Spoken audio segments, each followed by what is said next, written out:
Tidak ada yang sudi menolong saya. Tidak ada yang datang. Saya dilupakan. Sudah berapa lama saya di sini? Saya tidak tahu. Sudah berapa lama saya disiksa macam binatang? Saya juga tidak tahu. Apa saya binatang?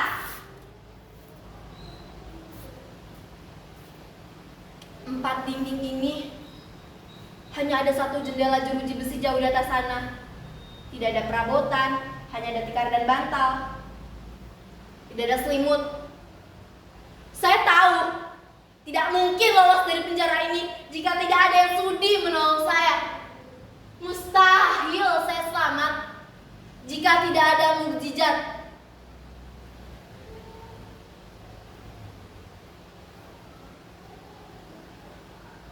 Mudasir, kamu Mudasir. Bagaimana caranya kamu masuk ke kamar ini? Mudasir, kenapa? Tidak kenal saya lagi. Saya Tika, istrimu. Dulu kamu mengantar saya ke Jakarta. Kita berpisah di Bandara Soekarno-Hatta Cengkareng. Kamu bercerita di surat. Selepas mengantar saya, kamu pergi ke kampung Mursawah. Selama 1 tahun lebih kita saling berkirim surat. Tapi setelah musibah itu datang, suratmu tidak datang lagi. Jangan pergi, Mudasir. Jangan tinggalkan saya. Apa saya sudah tidak punya daya tarik lagi? Dulu kamu sering bilang saya cantik. Saya memang cantik. Kecantikan yang alami, tanpa gincu dan bedak. Kamu suka saya apa adanya kan? Kamu sering bilang begitu. Ini saya Atika. Saya tahu.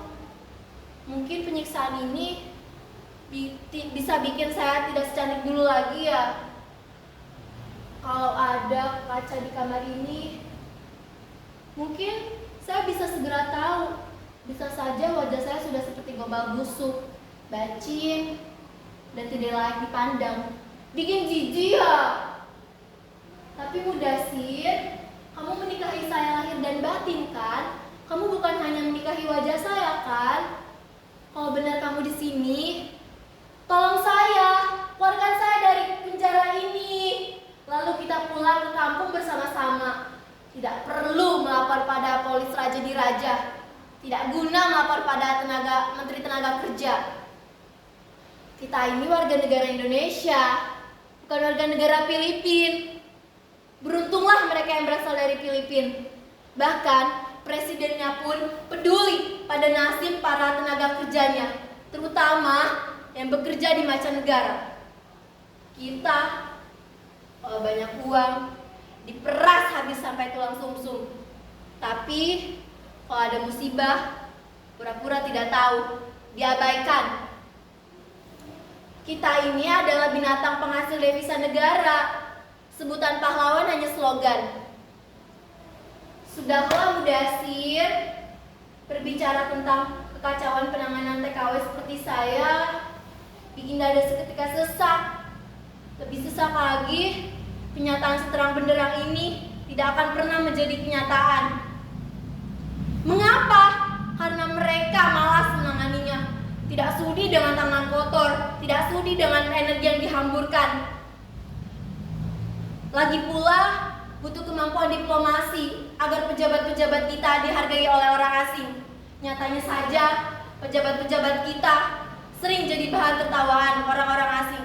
Mengapa? Karena dianggap malas, bodoh, tapi sok pintar. Mudasir, kenapa kamu terus berdiri seperti itu? Disitulah tempat saya buang air besar dan kecil. Di sini tidak ada perabotan, tidak ada kamar mandi, tidak ada WC. Saya tersiksa, Mudasir. Tersiksa. tidak menolong.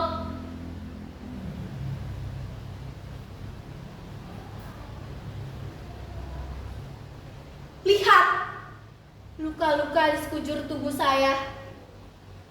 Sebelum saya dijebloskan ke penjara ini, semua keluarga majikan saya ikut memukuli saya. Pipi, dahi, kepala, punggung, semua jadi bulan-bulanan mereka.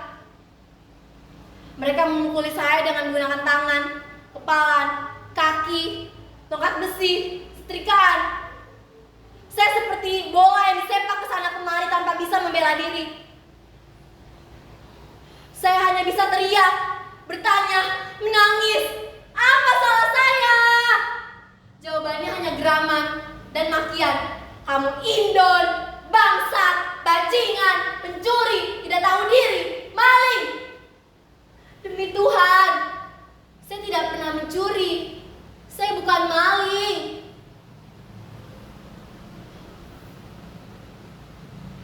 Kamu tidak akan bisa membayangkan apa yang saya alami selama ini, Mudasir.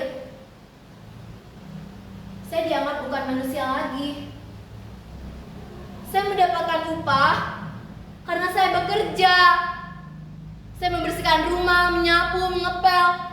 Kerjaan selesai pada pukul 9 malam. Tidak apa, saya tahu diri sebagai pelayan yang berasal dari tanah seberang.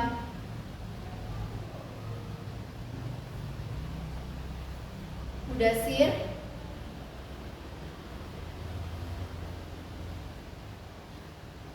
mengapa saya disiksa? Saya tidak pernah melakukan itu semua.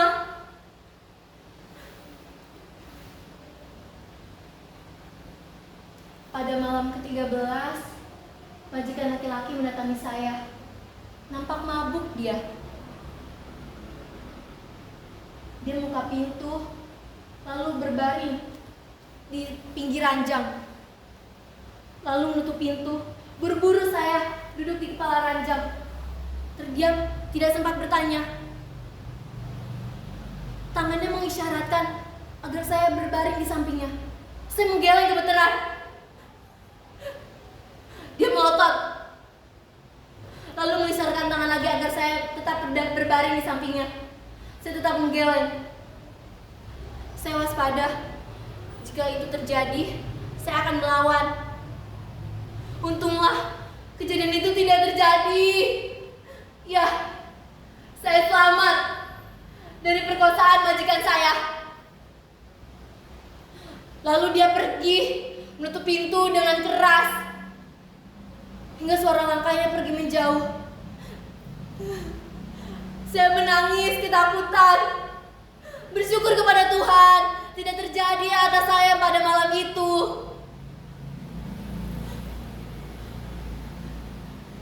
Saya bersyukur.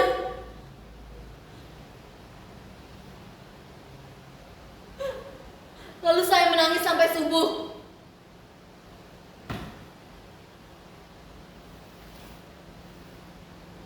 Pada malam ke-16, anak laki majikan mengakui kehilangan uang. Kali ini jumlahnya sangat banyak. Dan saya kambing hitam itu. Saya dituduh mencuri.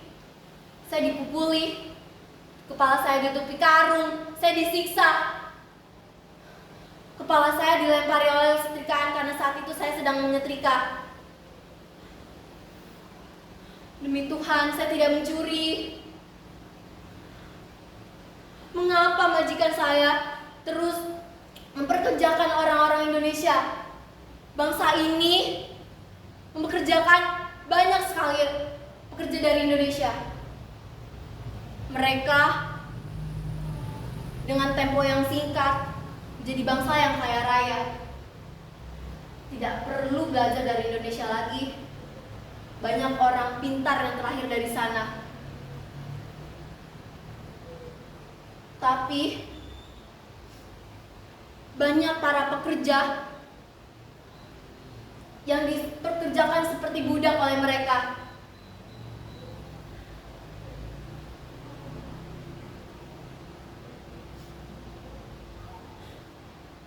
Nyatanya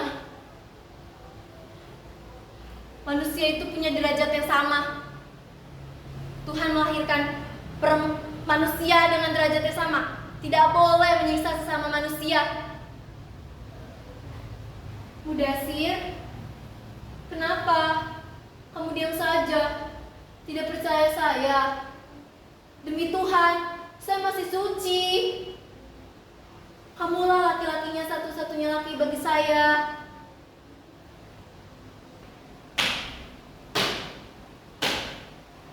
Mudasir, apa kamu dengar suara langkah orang? Tunggu sebentar ya. Tolong! Siapa saja di situ, tolong! Saya di sini. Ada manusia di sini. Tolong! Mudasir, kamu kemana? Kamu juga pergi. Saya tinggal sendirian di sini. Bagaimana cara saya bisa bertahan?